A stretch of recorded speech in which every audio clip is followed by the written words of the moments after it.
The Calendar Institute was on the Upper East Side of Manhattan, near the river, in a quiet neighborhood of townhouses and amber street lamps. It was like going back in time. Nellie cruised by looking for a parking space, but couldn't find one. Finally, she pulled into a driveway, right in front of a "Don't even think about parking here" sign. "I bet James Bond never worries about parking," she said. They walked into the Institute.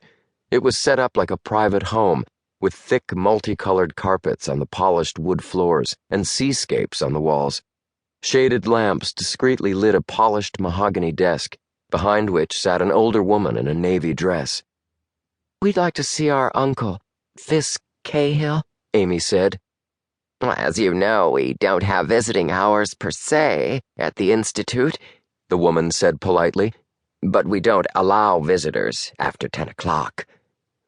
"It's very important that we see him," Nellie said, "and we know he's a night owl." The woman smiled at them in a patronizing way. "I'm sure whatever you have to tell your uncle can wait until morning." "Actually, it can't," Dan said.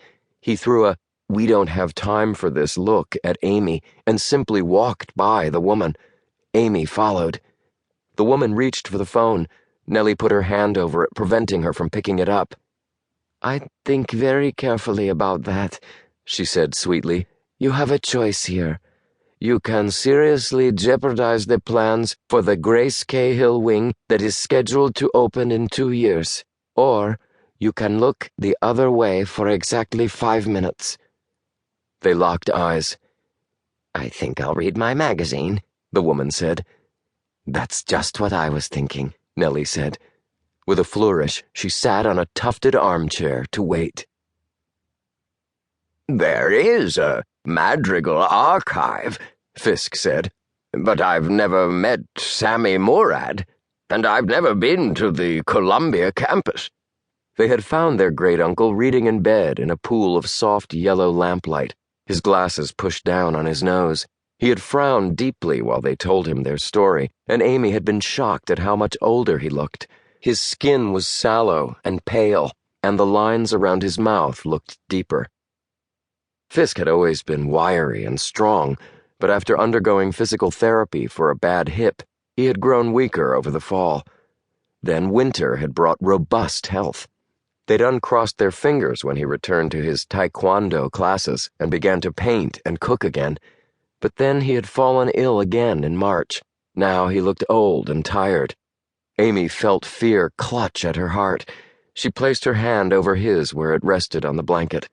"Are you feeling okay, Uncle Fisk?" Amy asked.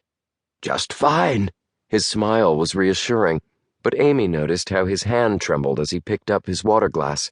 "Dr. Calendar says the physical therapy has been very beneficial. I think I'll be home next week." He took a sip of water. "We need to get to the bottom of this. We should inform all the madrigals, call in a team." Amy shook her head. "Not yet." "If not now, when?" Fisk frowned at her. "You think this person has taken the serum. This could have dire consequences for the world, Amy, not to mention that you and Dan are now a target." Amy looked at him, surprised. He held up a hand. "Yes, Nellie told me, as she should have.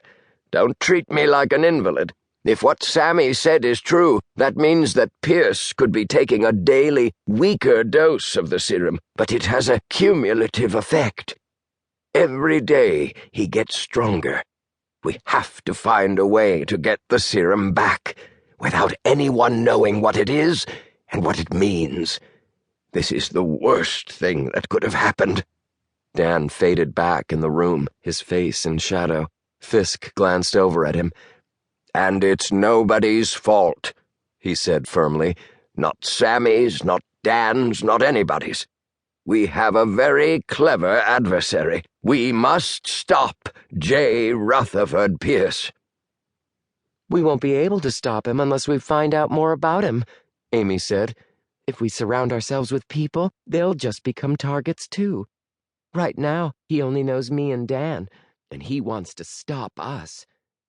Fisk looked at Amy over his eyeglasses.